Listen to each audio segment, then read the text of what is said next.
Well, ladies and gentlemen, faithful, freedom-loving patriots all, good afternoon.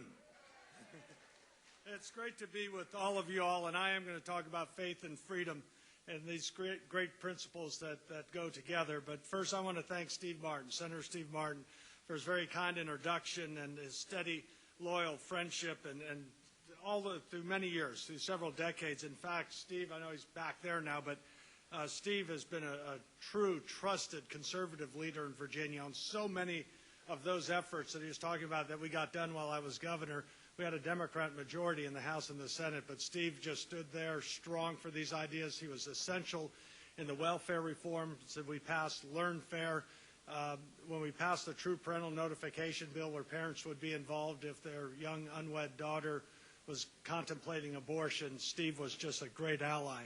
And in the Senate, what we were able to do is protect life as we did in Virginia and make sure that the taxpayers weren't funding abortions in Virginia, America, or anywhere else in the world. And so we like our Virginia values and bringing them to Washington. Now, the reason I'm so glad to be asked by Ralph Reed to speak to the Faith and Freedom Conference here is that it's perfect. And I told Ralph this. I said, this is the way I was raised.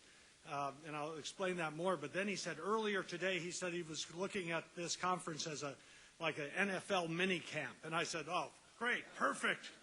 I understand that.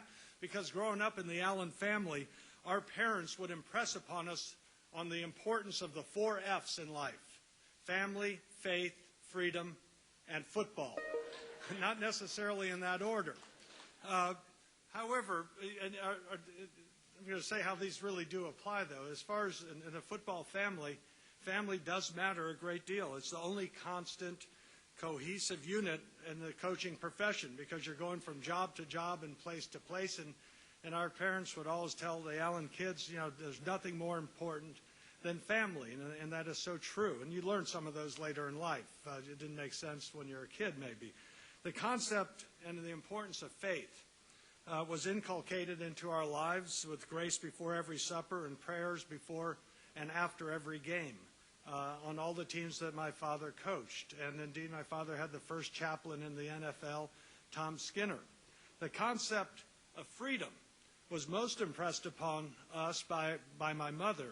In her own way, she would teach us about the blessings of freedom. And in times when we'd be moping around because my father's been fired or they lost a game or whatever the stress was, my mother would always say, oh gosh, it's not that bad. At least there's not bombs following us. At least somebody's not shooting out our windows because there's a light on. And so, like many of you all, we still hear the voices of our mothers and our fathers still in their teachings. And those teachings later in life really have a great deal of meaning and become poignant. And in my view of life was formed in a football family with sports and training camps and on the sidelines and playing football and rugby and sports myself. And watching, though, what's going on in Washington, what's going on up here in Washington, my goodness, there's nothing to cheer about with the decisions coming out of Washington. And a lot of this hit home in viewing America's future through the eyes of our children. Just last year with pride, my wife Susan and I watched our oldest daughter graduate from college.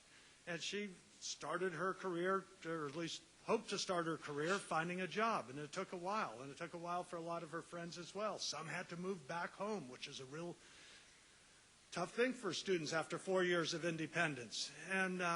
But she's found a job, but many of her friends still haven't found jobs and work. And so you look at it that way, and then you hear people saying, well, young people graduating from colleges these years, recognize that you're going to have diminished expectations here. And I'm thinking, my goodness, this is America. In America, we're only limited by our imagination and our ingenuity and our diligence. And it's one of my motivations when people ask me, why are you getting back and why do you want to run for office again? And there's many reasons that I've decided to get off the sidelines and fight for America's future. These years in private life have allowed me to spend more time with my wife and our children, doing a lot of meaningful, memorable things. And it's allowed me to reflect, to learn, renew, and resolve to advanced ideas and reforms that are absolutely necessary to get our country back on track to again become that land of opportunity for all. And this is for future generations, and it's a crucial time in the course of our history. We see in the Senate that every single vote counts, whether it's for that health care monstrosity they passed by one vote on Christmas Eve, or whether it's the stimulus spending or failing to rein in the unelected bureaucrats and EPA, every vote counts. Still, though, I must say to you all, it's not an easy decision to run for public office. I did not like losing. I've learned, though, that sometimes you can learn more from losing than you do from winning. Our father in sports always taught us that when you get knocked down, you get back up. You don't brood over mistakes, you learn from them, and you improve. And during my last campaign, I never should have singled out that young man working for my opponent, calling him a name. He was just doing his job. I was wrong to do that to him, and it diverted our campaign away from the real issues that families care about. And speaking of families, my family had to endure a lot of taunts and insults because of my mistake, and I never want to have them have to go through something like that again. Now, however, because of that campaign, we also learned more about my mother's experiences and the legacy of my grandfather. His middle name is Felix. My middle name is Felix, honoring him, Felix Lombroso. During World War II, in Tunisia, he was harassed out of bed in the dark of night by the Nazis and incarcerated. I saw in my dear mother those terrifying experiences that the Nazis imposed on them, still leaving scars and wounds that continue to hurt her. She had an enduring fear that caused her to believe that the best way to protect her children was to conceal my grandfather, her father's Jewish faith and ancestry. This revelation, though, really did bring our family closer together. For me, the core principle of freedom of religion was no longer just a matter of enlightened Jeffersonian philosophy. It became deeply personal in so many ways, and seeing the heart-wrenching realization that my mother, for all these years, still bore those scars and fear of persecution and being tormented by what those experiences were from the Nazis. Now, learning all of this made me even more sensitive and more committed than ever to the principle of religious freedom and the dignity of every person, regardless of race, ethnicity, gender, or religious beliefs. It reinforced my belief that when injustice or the ugly head of anti-Semitism, racism, or repression arises, leaders must deplore it. Otherwise, people will think it's condoned or acceptable. Ladies and gentlemen, these last 5 years have given me the opportunity to reflect on all that's happening in our great country. I've been able to listen to people like you express all sorts of fears and frustrations. So many people are anxious. They're worried about their families. They're worried about losing their jobs. There are people who are worried about losing their homes. They're fearful that the out-of-control spending and national debt will rob our children of the opportunities that we inherited. And my friends, what needs to happen is we as Americans need to get back in control of our own destiny. We are vulnerable to others because of the high levels of dangerous debt and because of our counterproductive energy policies. I truly believe that the elections in 2012 will be pivotal in determining the trajectory of our country. Whether people are going to have that opportunity to achieve the American dream, continue to decline, or we begin ascending again. Friends, it is time for an American comeback. And it is a comeback that's based on foundational principles and an agenda that has the principles of freedom, of opportunity for all, and personal responsibility at its core, as opposed to what we're seeing, which is dictates, mandates, redistribution, and initiative sapping dependency on government. There is an urgency for action. We can't dawdle anymore.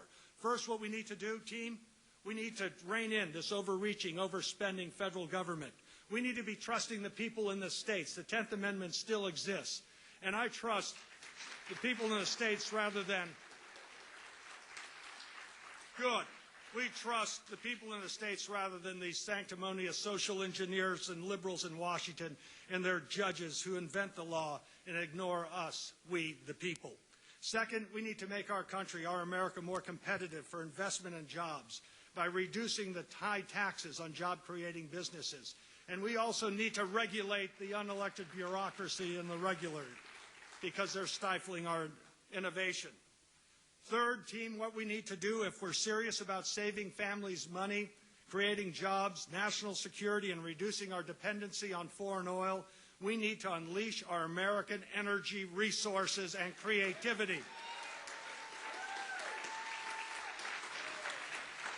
Folks, America is #1 in the world when it comes to energy resources. Russia's second, the Saudis are third.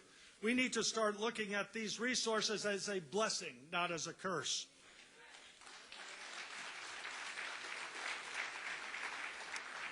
Friends, 2012 is our generation's rendezvous with destiny.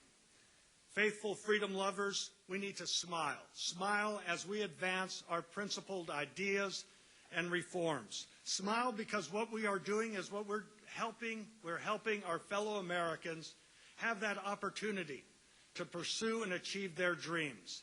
That's why we care. That's why all of you, whether you're from Virginia or Florida, wherever you're from, are here. And so faith and freedom are great God-given rights.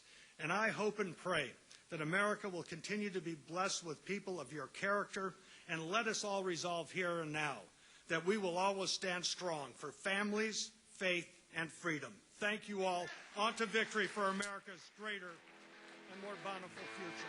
Thank you all.